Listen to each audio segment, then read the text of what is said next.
You were the treasure of existence, born into a house of light.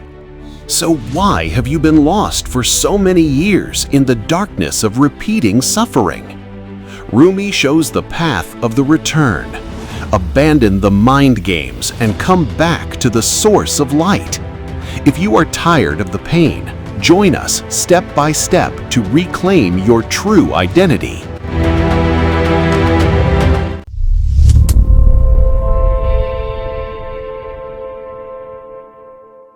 The story of humanity is strange and magnificent.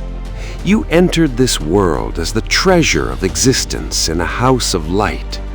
You were allowed to briefly step away from this house to explore the shadows and experience the power of thought and form in the material world. But the moment you stepped out, you encountered the darkness and never the return. A crucial clarification: this darkness is the entry into the false self. It is the realm of dwelling in the past, projecting into the future, and sinking into endless thoughts and attachment to self-image. You remained in that darkness, searching for the treasure outside yourself. This initial exile is the root of all human suffering. The center of your being has space for only one master. It must be dedicated either to the ego or to the source, existence, or presence. You cannot simultaneously dedicate your inner self to various idols, your attachment to self-image, and then verbally claim, "Source, I want you too." This is where the vital conflict arises. You cannot dwell in the false self, obsessively reviewing the past and future, and at the same time demand the blessings of the now.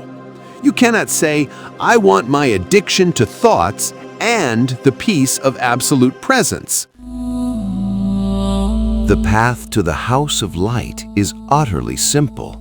The source does not blame you. It merely says, if you want to the return, leave your false self right at the door and enter. This act is the return. The return is not a mental exercise. You must gain a deep understanding. What am I returning from? Where am I intending to return? You cannot remain in the darkness and claim to have the return. That is the mental return that the ego teaches you. When you attempt to begin any important work, the false self immediately steps in and says, "I know. I have read enough books to know what the spiritual path is. Let's go together." But Rumi emphasizes it cannot be done. If you want to do real spiritual work, the false self must be silenced first. Outside of absolute surrender, all comfort and all sorrow are the false self's traps. This mechanism is designed to steal the power of your now, the only key to everlasting abundance. The explanation of surrender. Surrender means the complete acceptance of the present moment without condition. Whether it is good or bad, you accept it without resistance or condemnation. This acceptance means you are so yielded to the flow of existence that it is as if whatever is now is exactly what you yourself wished it to be. You might ask, I didn't wish for all this poverty, suffering, sickness, and fear, so how can I accept it? Do not worry. Rumi left us simple, practical solutions for all these challenges and more. We will share them with you step by step. If we begin without surrender, we fall into the ego's trap. You are simply inflating your I and still playing in the darkness. The true return requires work because it demands the hardest possible thing from you. You must transcend yourself. You must deny your false self. You must make the return from this false self. The return means rising up from the darkness and declaring, I am no longer this false self, and returning to the now. The false self is that constant listener, observer, and judge within you. When someone offends you, who is the listener that wants to react? When you find fault with your spouse or parents, who is the observer? It is always the false self. You cannot maintain this judging false self and honestly claim to have the returned. Do not deal with the branches and leaves. Cut the root.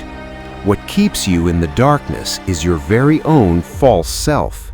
You must make the return from yourself.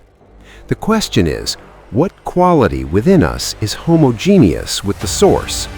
Holding space. Therefore, whenever you hold space, release judgment, resistance, and reaction, you see the face of existence. This is the return in action. A practical example for holding space. Suppose a close person has a habit that severely contradicts your taste, and every time they do it, you burn with anger. In that moment, turn your eyes inward and simply witness how anger or annoyance flares up inside you. Your false self pushes with all its might to give a decisive reaction, but you refrain. You neither react nor speak. You are simply the witness to the flaring up and the ego's attempt to control. In that moment of silence, a space opens up within you. With repeated refraining, you will soon notice that the annoying action no longer bothers you as much. Why? Because a bit of your true luminous essence has risen, and the power of the false self to hurt you has diminished. And the highly astonishing point is that this space that opens within you also affects the other person, and they cease performing that action without even realizing it. Whenever you close this space by condemning or fighting, you are trapped in darkness, and breaking the return. If you start any work with surrender, the false self shuts down. You have turned your face from darkness towards the light, and the source takes your hand. The consciousness of presence replaces your false self. Why do we have repeated failures and suffering? The answer is simple. When you are in the darkness, it is natural that you keep bumping into the table because you cannot see. You blame the table, the stone, or others, while you need to rise from that darkness. Repeated failures tell you the time for the return has arrived. The goal is to live without the false self. We rest in presence and live our normal life, but we are attentive to the now. The mind constantly pulls us with thoughts to the past and future to provoke a reaction. When we follow it, we have gone back to the darkness. The inner call, the return to me, is for this very moment. The return, is not a one-time thing. The mind takes us away, and we must constantly make the return until we become fixed in the now. Mistakes are a ladder for growth. If you went into the mind, do not condemn yourself. Like a child learning to walk, we fall many times. If you maintain commitment and repetition, there is no doubt about this. Within the next year, you will not even recognize yourself. This is the return.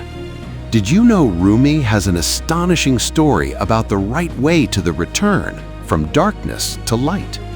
This is the key to understanding your life. Don't miss this story in our next video. If you have begun the path of the return, subscribe to the channel, like and comment so this light can reach others too.